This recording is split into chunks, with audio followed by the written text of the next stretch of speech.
I'd like us to begin with just having you comment on some general etiologic factors that lead to a medical malpractice case. Steve, there are many theories that underlie a medical malpractice case, and some generalizations can be made.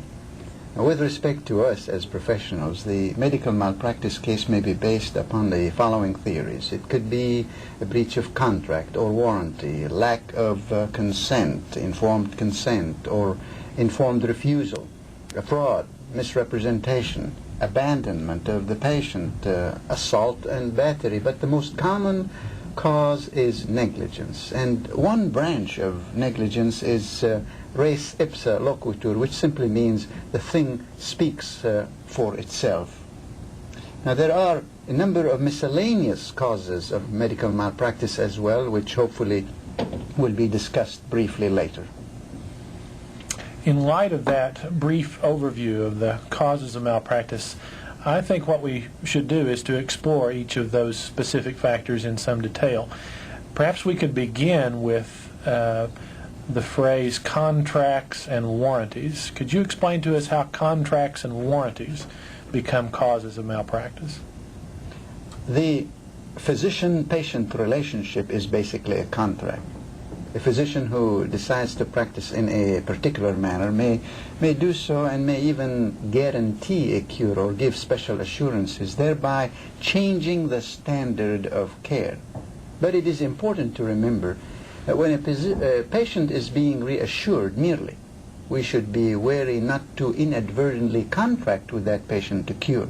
A contract to cure is more than assurances. Physicians generally make no assurances concerning the results of medical care or treatment. The treatment that is administered by physicians has merely to conform to a certain standard of medical care and does not mean warranties. If the patient agrees to a particular procedure or treatment, then the physician may not employ a different procedure. Only the one that is agreed upon would be acceptable. Otherwise, we would be breaching the contract as physicians with the patient. All right. Another factor we're concerned with, Sandy, are the questions involving consent by a patient. From a legal standpoint, can you clarify for us what's considered consent? The patient must necessarily consent, give permission to a particular procedure or treatment that is going to be performed, and this consent must be given prior to the procedure. The consent may be oral or written and may sometimes be by the patient's act of submission to the procedure. Minors or incompetents and those who are not mentally lucid, such as drunks, are not capable of giving a legally acceptable consent. Sometimes the law permits us to treat an emergency case such as the unconscious patient after an accident. Okay, I think I understand the concept of consent. I've also heard the phrase informed consent. Can you tell us what constitutes informed consent? Yes, informed consent is something that is relatively new. It is a doctrine that has come to us in the recent past.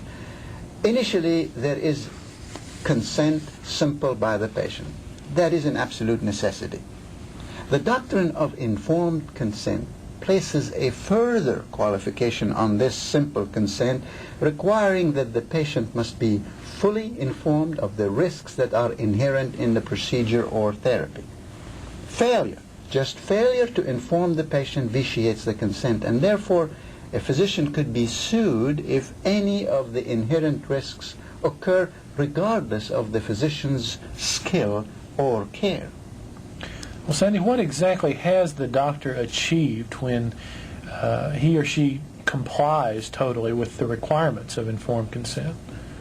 The physician who properly informs an informed consent accomplishes a number of things.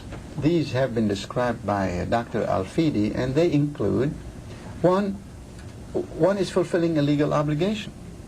Two, it is a preventative measure against lawsuits for failure to inform. And three, it provides information that is of value to the patient and may prepare the patient psychologically for complications and also fulfills an ethical obligation. Now, clear and frank disclosures of the material risks are essential. We should avoid using medical terms when explaining the risks to the patient. We must use simple English that is understandable by the patient. Mm-hmm. Are there other fine distinctions that are involved in complying with informed consent? Yes, indeed. These include the hazards of the proposed procedure, and this must be by the physician who is doing the procedure as well as by physicians at large. For example, if a surgeon has a complication rate of, say, less than 1%, he should mention that. But also he should mention what would be the average nationwide. And if he has been doing very poorly, he should also mention his poor or her poor results. Secondly, we should mention to the patient what alternative methods are available for the diagnosis and treatment, alternative procedures. One may find a less hazardous procedure. And thirdly, we should tell the patient what would be the consequences of doing nothing or foregoing treatment. Okay. Let's consider a different area. Your opening comment also mentioned fraud and misrepresentation. These are certainly flammable charges if they were brought against a medical staff member. Explain for us how both fraud and misrepresentation enter into the area of malpractice. Fraud and misrepresentation is an important area. You know, fraud requires ordinarily that the patient is injured after having justifiably relied upon misrepresentation by the physician or healthcare provider, and that healthcare provider knew that those were misrepresentation, that they were false. We must remember that there is a disparity in the knowledge between the healthcare provider, the physician, and the patient. That disparity, coupled with the natural trust that the patient places in us as professionals, would satisfy the fraud in the physician-patient situation. Now, fraud may be one cause of action for a lawsuit or for a lawsuit by itself, or fraud may be used to stop or halt the statute of limitation. The statute of limitation is the 2-year period generally during which a patient may sue a physician in a malpractice lawsuit. If there is fraud, that period is longer, and it starts running from the time that the act was discovered and not from the time that the negligent act was committed. A very good example of fraud would be withholding information from the patient. Okay. You also mentioned patient abandonment as another source of malpractice charges. Explain for us, if you would, what constitutes abandonment and exactly how that might affect a malpractice suit. Abandonment is another area that is important. Withdrawal of the physician from an already existing physician-patient relationship without the patient's approval may create liability of abandonment. The physician generally agrees verbally or by action or by a pre-existing agreement to treat the patient. Under other circumstances such as an emergency or the treatment of the unconscious patient, the agreement may be implied by law. Once the physician-patient agreement comes into existence, there are certain rights and duties that arise with respect to the physician, and most of these duties revolve around the physician because of the physician's role. Now, the physician may legally and ethically decline entering into a physician-patient relationship under under normal circumstances. Neither the state as to licensure or statutes or having treated someone in the past would create an obligation on the part of the physician to treat that patient again. But once the physician takes any action, however slight, towards that patient, then he or she is obligated by law to act in a negligent manner. Now, the duration of the physician-patient relationship after it has come into being would continue until medical attention is no longer required, or until the physician is discharged by the patient.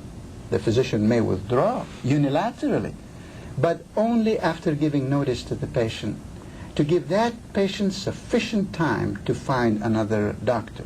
Or the physician may want to arrange for continued treatment and care by some other physician. And here there will be no danger that the patient will be without medical treatment during that period of time. Now, both abandonment may be characterized as a negligent act, or it may be an intentional act. If abandonment results from an intentional conduct, the doctor here intends to abandon that patient. Now here there may be, in addition to compensatory damages, there may be punitive damages as well. On the other hand, if abandonment results from a negligent act, then usually there are compensatory damages, but not punitive ones. Okay. Sandy, medical staff members occasionally are charged with assault and battery, and that was another of the causes you named in the opening statement. To me, that term seems almost foreign. It's such a violent term, especially to be used in reference to hospitals and physicians. Exactly what type of circumstance could bring about this serious of a charge? Battery, as you know, Steve, is the intentional touching of that person without consent of that individual. Now, a patient generally consents to certain contact by the physician, but this doesn't mean that the physician is immune from liability for battery. The key is the extent of contact. The important role of consent to touching was explained by Justice Cardozo in the case of Schlondorf when he wrote, "Every human being of adult years and sound mind has a right to determine what should be done with his own body, and a surgeon who performs an operation without his patient's consent commits an assault for which he is liable in damages." Thus, the physician works at the patient's sufferance. The patient may either refuse to give consent initially, or he or she may withdraw the consent at any time, thereby precluding treatment. Nowadays, written consent by a patient is routinely required, as you know, in hospital settings, and some physicians' offices are also doing this as well. The written consent serves to prevent a cause of action in battery, but do not prevent a lawsuit based upon lack of informed consent. You remember that in an emergency situation where the individual is unconscious, consent is implied. We hear rumblings quite often about alleged negligence on the part of medical staff. In fact, you mentioned at the outset that that's probably one of the major complaints in legal suits. I'd like you to clarify for us, if you would, what constitutes negligence, and in the process there, where is the line drawn, and at what level of authority does the charge of negligence apply? It is important first to know what are the elements that constitute negligence, Steve. There are 4 elements that need to be remembered when we are talking about negligence cases. First, there is a duty on the part of physicians to conform to a standard of conduct, and this is recognized by law. Second, there is, or there should be, failure on the part of the physician or professional to conform to that standard. That's the breach. Third, there must be a reasonably close connection that the failure to perform was the cause of the complication. And fourth, there must be actual loss or damages. If the plaintiff does not plead and prove these 4 elements of negligence, then the plaintiff will not prevail. Then, Sandy, we're really talking about the physician's actual standard of care, aren't we? The judgment and interpretation that's involved with contradictory symptoms or lab tests or very complex cases? Yes. Now, with respect to the standard of care, the test that is applied to us as physicians and nurses has been formulated as requiring that the treating physician or nurse exercise the care and skill and diligence ordinarily exercised by other healthcare professionals under same or similar circumstances. Now, the skill that is required of the physician or nurse is that possessed by the minimally competent physician or nurse. He or she do not need to possess average skill. Now, the circumstances under which the physician and the standard were judged were those of the locality. But this locality rule is narrow and has been losing ground. The trend for the court is to examine the total circumstances and take into consideration the doctor working in the same area and then consider the standard of care. Are you talking here, I assume that you are talking about the average or the ordinary doctor. Are specialists treated differently in these situations? Yes, they are. The geographic location of the specialist has not been considered in setting the standard of care. The reason is that the specialist who is held for a higher standard, that specialist holds himself or herself as having more skill than the average practitioner in that area. A specialist voluntarily takes that added burden. In addition, the medical profession sets medical standards for those who profess a specialty or subspecialty, and the law adopts those national standards that are set by the medical community. Now, in cases involving medical negligence, the standard set by the medical profession is usually accepted by the courts as being the standard that is imposed by the law. This has been an unusual situation because, as a general rule, Steve, common care is not necessarily proper care. Sandy used a phrase at the beginning, the Latin phrase res ipsa loquitur. Could you tell us exactly what that means? Yes. Res ipsa loquitur is, if I would discuss it, it will be something like an offshoot of medical negligence. You remember that if we are talking about negligence, an erroneous judgment, say, would be something that has happened during the course of treatment, and somebody actually is being charged with that negligence charge. Now, again, in order to tie negligence into res ipsa, what we are trying to do is to bring about negligence without the necessity of the patient having done anything that would be contributing to that negligence. Something would have happened that would have caused negligence without the patient being involved.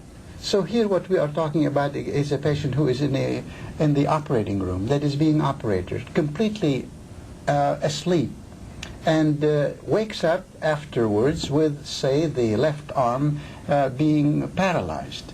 Now, what has happened during the operative procedure that may have caused this abnormality, if you will, or that change in the patient? So the patient would then sue the physician and would state, I'm sorry, I was asleep, I did nothing. I simply woke up and saw that my arm is paralyzed. So res ipsa loquitur simply means that the thing speaks for itself, and it has its origin in English law. The doctrine of res ipsa loquitur is important to try to avoid the need for a medical witness. The conditions that are required for the application of this doctrine of res ipsa are, therefore, first, that the event occurred, say the complication which we talked about, occurred and would not have occurred without someone being negligent. And the individual in charge of the instrumentality was exclusively under the control of the individual who was performing the procedure. That's the doctors, nurses, hospital, etc. And third, as I indicated earlier, there is no contribution of negligence by the patient. In other words, the patient did nothing to contribute to the damage or the injury. If those three things are present, then the court turns to the doctor, the nurse, or the hospital and say, now explain what went on. And if you don't want to explain or can't explain, then you better pay for it. Okay. Sandy, I think we've covered the major causes involved in malpractice suits that you laid out at the very beginning. But perhaps there are other miscellaneous causes that we need to be familiar with. Could you enlighten us on some of those? Yes, there are miscellaneous causes. These will be detailed in other discussions, I hope. First, false imprisonment. The healthcare providers should not falsely imprison anyone or wrongfully place anyone in a medical institution.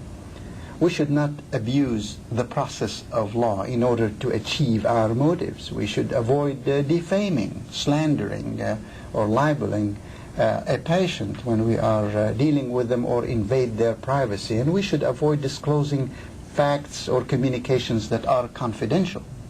We certainly do not want to inflict emotional distress by outrageous behavior. Now, accountability has become increasingly entrenched in the health field, and there have been many new innovative theories that have emerged recently, and we will discuss these hopefully in other tapes. But to mention a few, the duty to recall, the duty of informed refusal, which we did not cover, and in other areas such as wrongful life and wrongful birth. And these are among some of the miscellaneous causes of action and innovative procedures that are developing in medical malpractice. Okay. In the remaining moments here, would you just briefly review for us the major causes then that we've discussed, the factors that are most likely to lead to a malpractice suit? As I indicated earlier, we really need to concentrate primarily on negligence. Negligence is by far the most important of the medical malpractice causes of action. And now also emerging is informed consent, and offshoots of that would be the duty to recall and informed refusal. But also we shouldn't forget that we shouldn't harm the patient by assault and battery. We should not abandon the patient. We should not invade their privacy. And I think a lot of it is common sense. And one of the most important things to mention in avoiding some of these problems is simply to be interested in the patient and listen to them and communicate with them. Communication, I think, is by far one of the best ways to avoid many of these misunderstandings that can lead to medical malpractice. Physicians Review hopes that this lecture on the etiology of medical malpractice will prove helpful to you.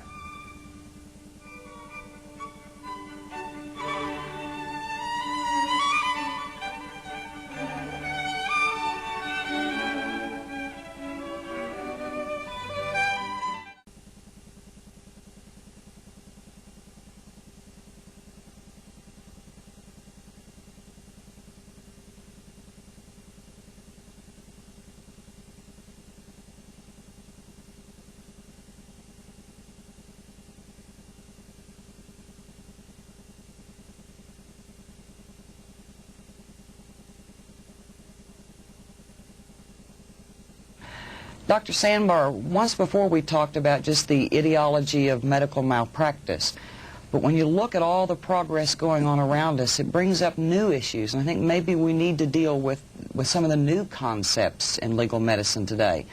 Let me ask you about one of the things that I've already heard about, and that's the physician's duty to treat in the absence of what we've always called a traditional physician-patient relationship.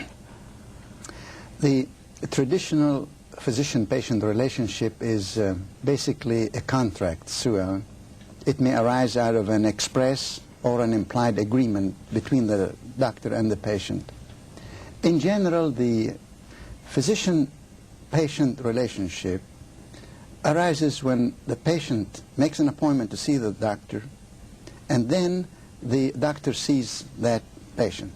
Now, recently there have been some cases that involve the problems that arise prior to the traditional physician-patient relationship. The physician's duty to treat could arise out of a personal encounter. Can you give me an example of what you mean? Well, for example, take the case of Davis versus Hagman. It's a 1982 Illinois case. Hospital emergency room physician discovered a cancerous lesion in Davis's knee bone, and he consulted and referred the patient to defendant Dr. Hagman. Accordingly, plaintiff Davis made an appointment to see Dr. Hagman. However, Dr. Hagman's office rescheduled the appointment, and Davis was given a second appointment. Just before the second appointment, Davis phoned the doctor's office to inform the physician that he would be late. At that time, Davis was informed that Dr. Hagman would not treat him. Indeed, Dr. Hagman did not see or treat the patient, did not advise him of his physical condition, and did not refer him to another physician for treatment. Subsequently, the patient's leg was amputated, and he sued Dr. Hagman. The trial court determined that there was no physician-patient relationship, and Dr. Hagman prevailed. However, the Illinois Appellate Court employed a traditional tort analysis and weighed the factors of foreseeability, the likelihood of injury, and public policy. And the court held that the relationship between the plaintiff and the defendant doctor was sufficient enough to impose a duty upon the doctor to conform to the requisite standard of care in such cases. The court stated that the plaintiff's subsequent injury was reasonably likely and foreseeable, that the burden of guarding against such an injury placed on the doctor and others situated in that position is slight, and merely a letter from the physician to the patient advising him of his condition and the need to consult with another physician without delay would most likely have been sufficient. That case was reversed and remanded. Is this an isolated example? Another example, back in 1977, a Virginia case, Lyons versus Bresser. Plaintiff Lyons made an appointment with Dr. Bresser to obtain treatment for a vaginal infection. Being blind, the plaintiff entered the doctor's office with her seeing eye dog. She also had her 4-year-old son with her. She was asked to remove the dog from the doctor's waiting room, otherwise the doctor won't treat her. She refused to remove the dog without assurances that the dog would be safe. Because of the refusal to remove the dog, the plaintiff was evicted along with her dog and her 4-year-old son. The doctor refused to treat her vaginal infection and did not assist her in finding another doctor. 2 days later, the plaintiff was able to find another doctor who treated her. But during those 2 days, the plaintiff alleged that her infection worsened and resulted in further pain and suffering, for which she sued Dr. Bresser. The trial court found no physician-patient relationship, and the doctor prevailed. But on appeal, the Supreme Court of Virginia held that the facts alleged by the plaintiff were sufficient to establish a physician-patient relationship at law. The court employed a contract analysis and reasoned that by accepting an appointment to treat a particular ailment, the vaginal infection, the physician had an implied agreement to provide a specific service at a specific date and time. The relationship created at law between the physician and the patient was characterized as a consensual one, with a right or duty on the part of the physician to perform services contemplated. Now, in the above 2 cases from Virginia and Illinois, the plaintiffs had only appointments to see the doctors because of specific medical problems. The doctors did not perform any overt acts such as taking a medical history or examining a patient.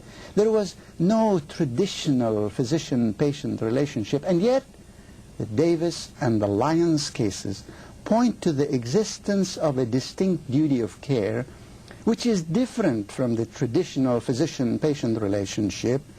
That distinct duty of care arose out of the acceptance of the physician or his or her office staff to give appointments to the patient to see them for specific medical problems. So what do we discern from this information vis-a-vis the physician-patient relationship? The lesson to be learned from these cases is that the physician that accepts to give an appointment to a patient then decides not to see that patient might avoid liability by notifying the patient in writing and should send the letter registered with the return receipt requested, and the doctor should advise the patient to seek other medical assistance and offer to assist that patient in finding another physician. Okay. Let's turn to another subject area. What's the physician's duty with respect to divulging or discovering medical information? The duty to divulge. In general, physicians who know or should know that their reports will be reasonably relied on in evaluating claims, say, by insurance companies, are under a duty to exercise reasonable care in performing diagnoses and transmitting the medical reports to the insurance company. This is the case whether the physician is employed by the patient or by the company.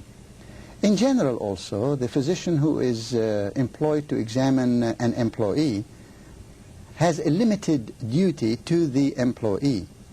More recently, the physician's duty has been extended to include responsibility for pecuniary injury to the patient examinee as well as physical injury if the physical examination or report was negligently performed. Courts have in some cases overruled the traditional concept of privity and true physician-patient relationship in order to uphold the theory of third-party liability. Could you give us an example of a specific case? Yes. A good example is a 1980 Tennessee case. Plaintiff Wharton Transport Corporation sued Dr. Bridges, who had been employed by the Transport Corporation to examine and certify job applicants. In this case, the physician certified a prospective employee as physically fit for long-distance driving. The plaintiff transport company relied on the medical report, and the applicant was hired. Thereafter, while driving one of the plaintiff's trucks, the driver employee was involved in a collision caused by physical disabilities which the physician failed to discover or divulge. The injured third party brought suit against the Wharton Transport Corporation, and that lawsuit was settled. Then, the Wharton Transport Corporation sued Dr.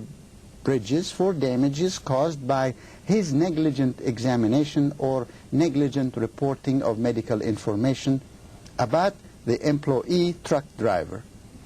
The court upheld the plaintiff's theory of liability and reasoned that the physician was employed by the plaintiff to examine job applicants, that the physician knew that the plaintiff relied on his reports, and therefore the physician had a duty to the Transport Corporation to accurately conduct his examination and make his reports.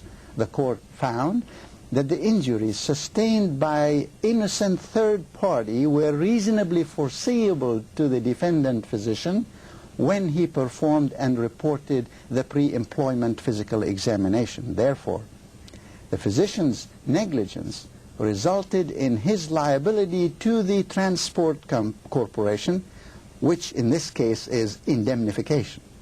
Okay, in which situation then does the duty to divulge arise?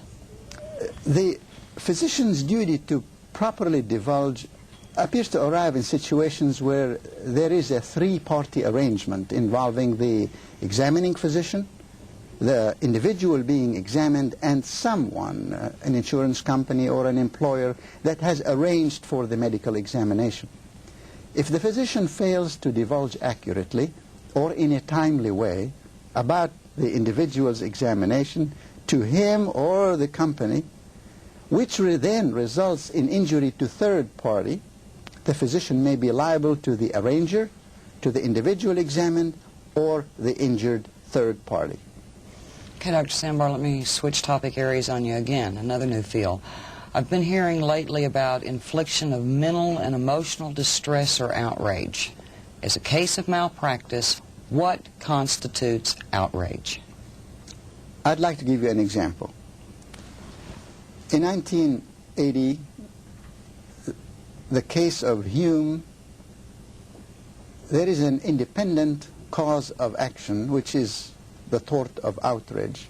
It is the intentional infliction of emotional distress, where the injury was intended by the defendant or was produced as a result of reckless disregard for the consequences of his or her behavior.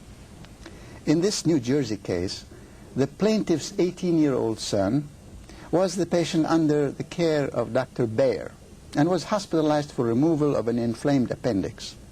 Following surgery on the appendix, the patient developed complications of nausea, vomiting, and weight loss. Based on Dr. Bayer's statements, the plaintiffs believed their son was about to die. They suffered severe emotional distress. They also requested the hospital to discontinue further treatment of their son. The hospital staff refused to do so. Finally, the patient was transferred to another hospital where he was operated for obstruction of the bowel, which was caused by the first surgery. His recovery from the second surgery was uneventful. The trial court held that the patient had not been the subject of direct communication of the information by defendant Dr. Bayer and could not bring suit. However, the patient's parents, the plaintiffs to whom the defendant communicated, could invoke the tort of outrage. One therefore needs to watch out for this independent cause of action, outrage. Okay, you know, once before when we were talking, we talked about the physician's duty of informed consent. Now I know that there's such a thing as the physician's duty of informed refusal. What are we talking about here? Informed refusal is an extension of the doctrine of informed consent. You know, the crux of the informed consent doctrine is that the patient must know enough to enable him or her to make an intelligent choice. This requires full disclosure of all material risks that are incident to the treatment. Now, courts have not defined what is material, and they reluctantly allow withholding of some information except in emergency situations where full disclosure would be highly detrimental to the patient's best interest and total care. Disclosure must include all alternatives of treatment, the risk of each course of treatment, and the risk inherent in foregoing the treatment. Now, the doctrine of informed consent comes after the fact, when the patient had discovered a bad result, and pleads that had he been informed of all the risks, he would not have consented to the treatment.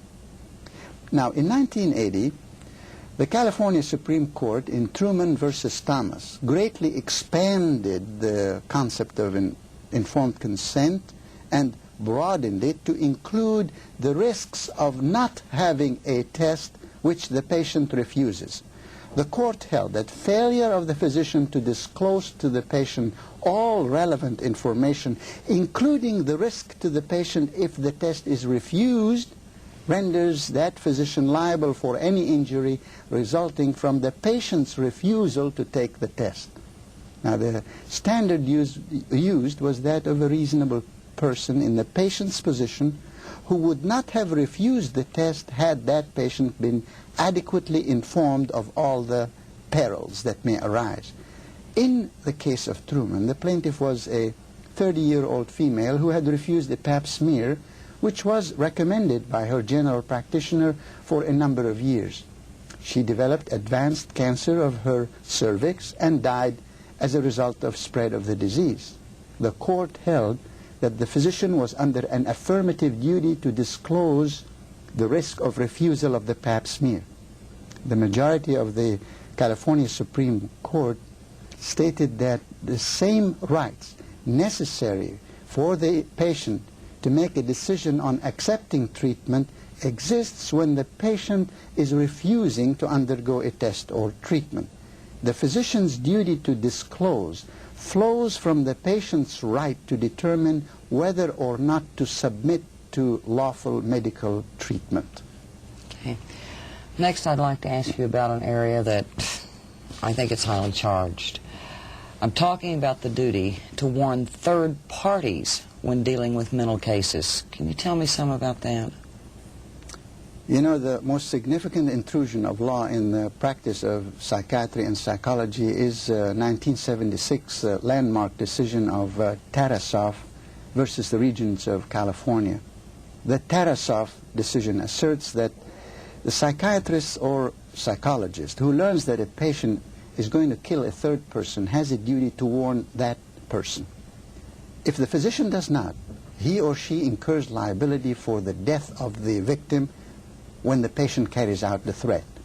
In the case of Tarasoff, a young female called Tatiana was killed by a young man called Podar.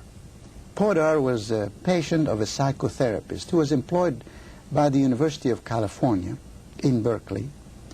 2 months prior to the murder, Podar confided with his psychotherapist that he intends to kill an unnamed girl when she returned home from spending the summer in Brazil. That girl was readily identifiable as Tatiana Tarasoff. No one warned Tatiana or her parents of that peril. Following her death, Tatiana's parents brought a suit against the University of California at Berkeley, alleging, among other things, that the psychotherapist who was treating Podar had a duty to warn of the danger of violence of his patient, and that failure to do so was a proximate cause of Tatiana's death. The California Supreme Court held that the psychotherapist, when he determines that pursuant to his standards or standard of that profession should determine that the patient presents a serious danger to another, he incurs a duty to notify that intended victim against such danger. The discharge of that duty may require the therapist to take one of the following steps. Depending upon, say, the nature of the case, he may opt to warn the intended victim, to warn others who are likely to apprise the victim of the danger, or notify the police, or take whatever other steps that are reasonably necessary under the circumstances. Where there is no identifiable victim, the courts have generally held that there is no duty to warn. How about suicide cases and the mental patients? Does the psychiatrist have the same duty to warn in these cases? In cases involving suicide, the psychiatrist usually is not liable to the immediate family because he doesn't have to notify the family. But in addition to psychologists and psychiatrists, we have to think of also hospitals that need to warn of dangers or suicide that may arise.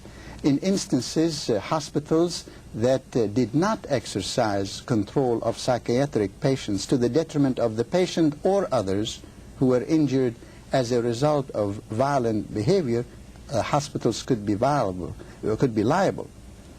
You see, the hospitals should try to control those patients.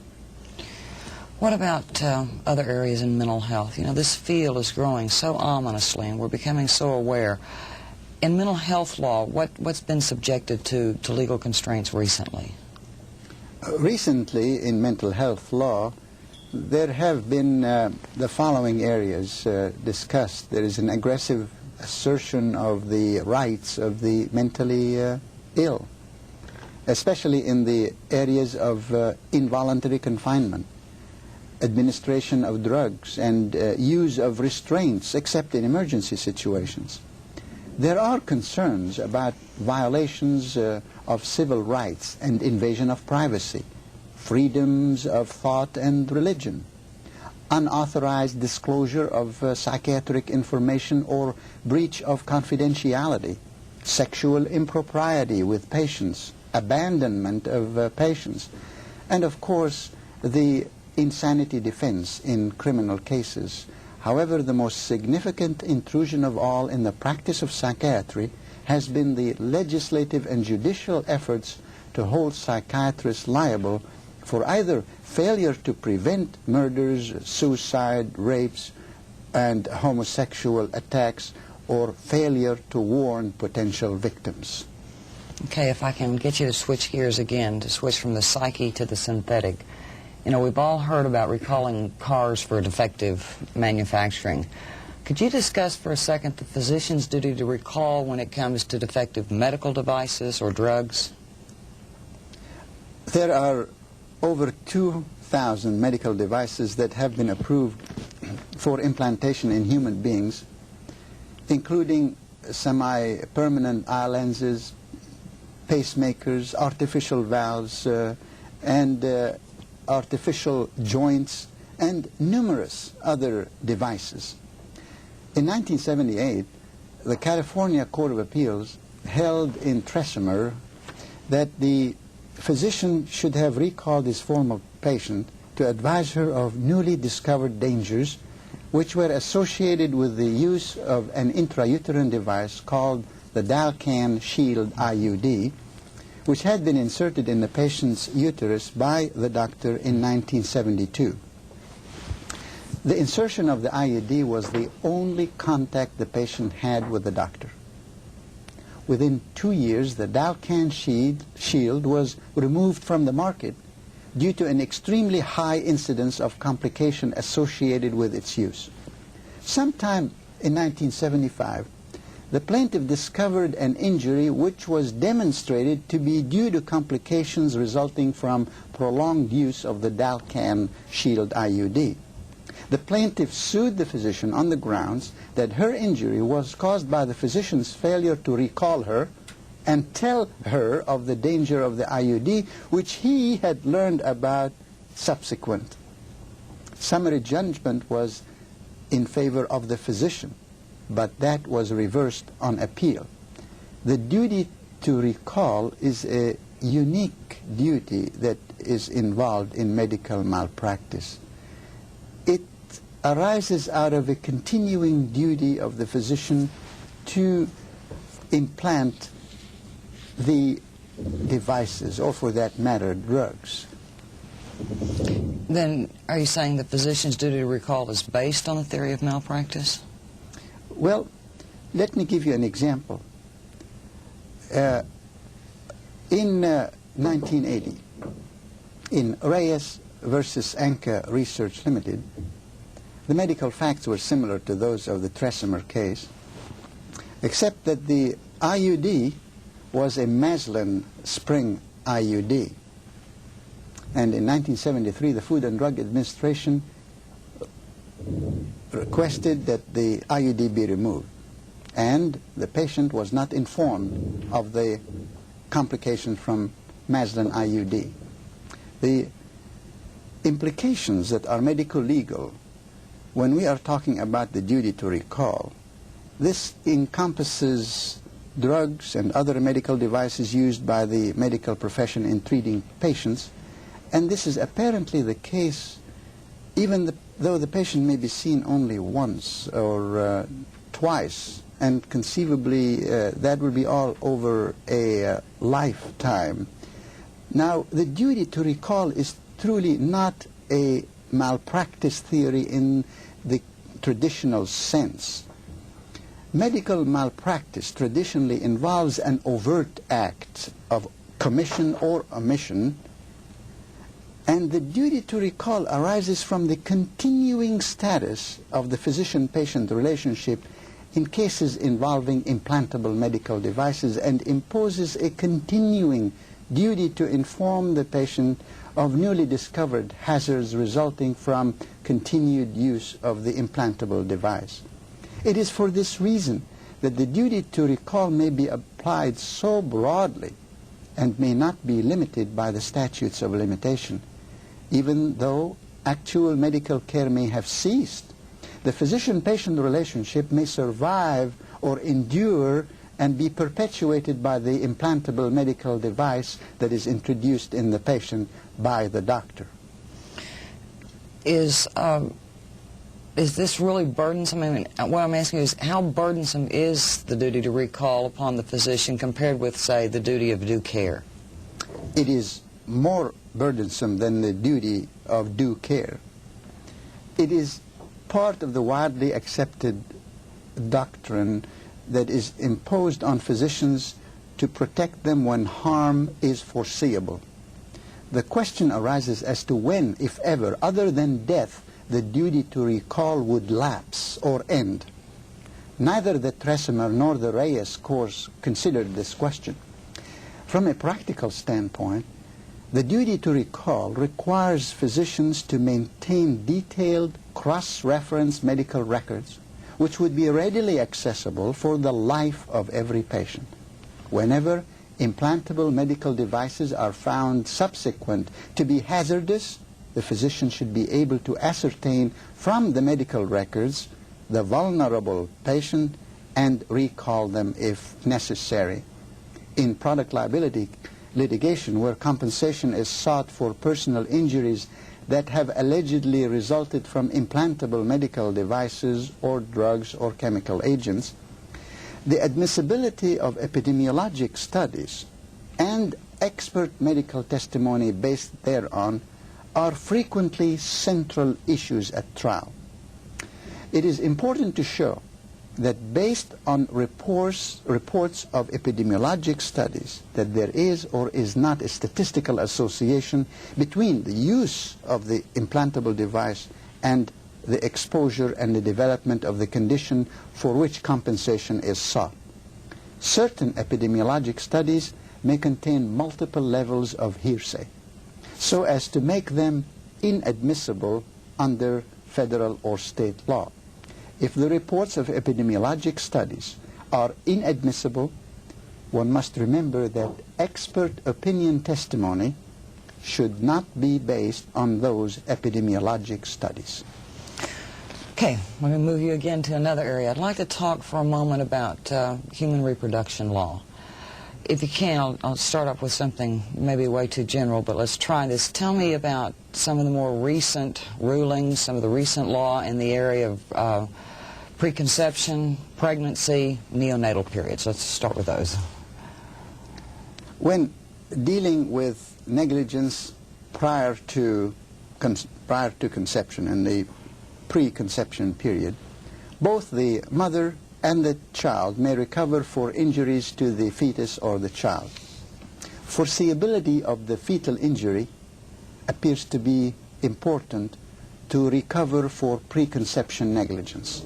This may be the results of, say, blood incompatibilities, hereditary conditions, severe hearing impairments, or other defects resulting from, say, mothers taking drugs during pregnancy. As to negligent prenatal or postnatal care, the physician that fails to diagnose a pregnancy will be liable only if he or she misdiagnoses the pregnancy and results in injury to the patient. If the plaintiff can prove injury as a result of negligent prenatal care, both general and special damages could be recovered.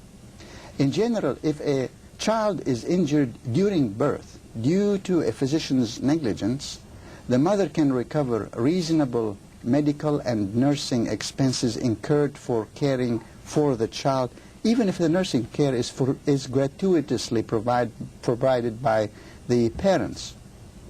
And if the mother cannot work because she has to stay with the child, she may even recover for lost wages. Such damages are foreseeable and not too remote. It must be remembered that a physician may be found negligent for failing to screen patients for genetic defects, which could be hereditary. Genetic screening techniques include the removal of amniotic fluid by amniocentesis for chromosomal analysis at the early stages of pregnancy. In the event the fetus is genetically defective, the pregnancy could be terminated by abortion. Okay, what is then wrongful birth, wrongful conception, or wrongful pregnancy? Wrongful birth action is usually brought by the mother or parents for an unwanted pregnancy and the result of a defective child. Say, after sterilization that has failed, whether it is tubal ligation or a vasectomy, and if the mother gets pregnant, the woman gets pregnant, then we have a wrongful birth action. Where pregnancy occurs following unsuccessful attempt at sterilization, if the action is brought during pregnancy, it is referred to as wrongful conception or wrongful pregnancy. And this may result from either physician's negligence or breach of contract. Okay, what is then wrongful life action? Wrongful life is brought by the child that seeks damages for being born, usually in a deformed state. The jury here is required to award damages on the basis of the plaintiff's existence versus non-existence. Wrongful life actions have generally been unsuccessful. Courts speak of difficulty in proving proximate cause and calculating damages. How can one compare in terms of dollars the difference between not being born and being born in a defective state? Courts, however, in the states of Washington and California have accepted wrongful life as a cause of action. Okay, let me ask you one final big broad question. Tell me a little bit, if you will, about birth-related injuries. You know, great advances have been made by dedicated physicians in the field of obstetrics and fetal medicine, making it possible to sharply reduce the incidence of maternal and newborn mortality and morbidity. But with progress comes attendant responsibility. The death or serious injury to a young mother or a newborn are among the most tragic occurrences that occur in our society. For a physician to practice obstetrics today, it is important to be adequately trained, to have access to a hospital obstetrical unit that is staffed by special personnel, and to remain abreast of new development such as amniocentesis, sonography, non-stress and stress testing, and electronic fetal monitoring. The obstetrician needs to remain in attendance during active labor. Special care is mandatory for patients requiring necessary forceps and breech deliveries, and particularly where oxytocin drugs are used to induce labor. The obstetrician should use little analgesics or anesthetics for patient comfort, as it may adversely affect the newborn. When neonatal complications do arise, then the baby should be transferred to a neonatal intensive care unit, and birth-related injuries could be substantially reduced. And the ultimate accomplishment, of course, in obstetrics should be that all infants not only will be born alive and survive, but also to be free of birth-induced physical and psychological impairment.